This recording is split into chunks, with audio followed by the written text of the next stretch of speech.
New government data gathered by CBS News shows that there's been a big drop in the number of migrants encountered by border officials since Title 42 expired last week.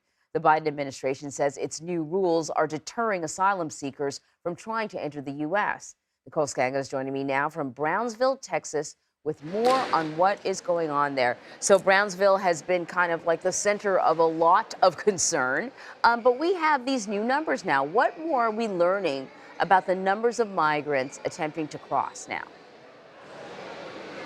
Well, good morning, Anne-Marie. Exactly 1 week ago, we were seeing record-breaking numbers, upwards of 10,000 migrant arrivals a day across the southern border, and 2,200 right here in Brownsville. You can see we're standing in the Brownsville bus station, many still awaiting a bus to their final destinations here in the U.S.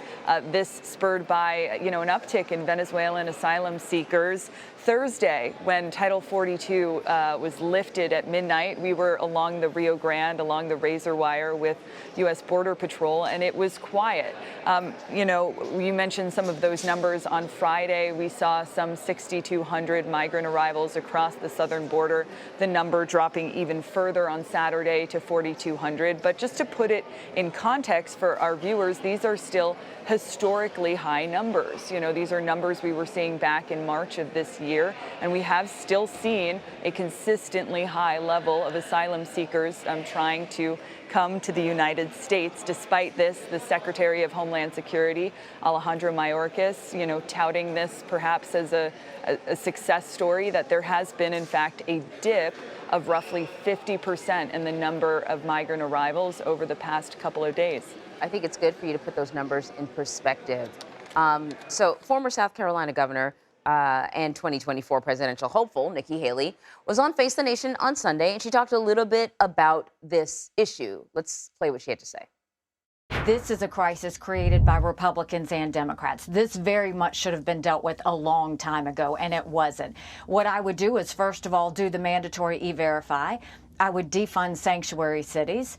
I would go back to remain in Mexico because no one wants to remain in Mexico. I would fire the 87,000 IRS agents that are going after Middle America and put 25,000 Border Patrol and ICE agents on the ground. And instead of catch and release, let's go to catch and deport. All right, so she started that off by saying, listen, both Democrats and Republicans are responsible for this. And she's right. It's been administration after administration, and there has not been a successful attempt to overhaul the immigration system here so that it works better. That being said, you identified a bit of a dip in light of record numbers. Can the Biden administration take credit for the at least current dip that we're seeing?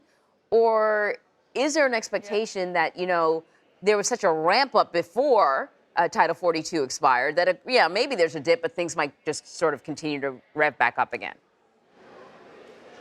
Yeah, Anne-Marie, I think it's so important to point out there are no winners in a humanitarian crisis, and we have not seen major bipartisan legislation on immigration since the Reagan administration. Now, there has been a sweeping asylum restriction that's gone into effect that was put into place by the Biden administration once Title 42 lifted. That seems to have messaged well for the administration so far. Serious preparations also helped, surging 1,400 DHS personnel to the border, 1,500 active duty troops in addition to 2,500 National Guard, and of course the Texas National Guard along with local law enforcement here. On day one, the government looked prepared, not overrun, but there are still serious wrinkles in the Biden administration's plans. There are thousands that remain in limbo, sort of north of the border, but south of the border wall in Mexico.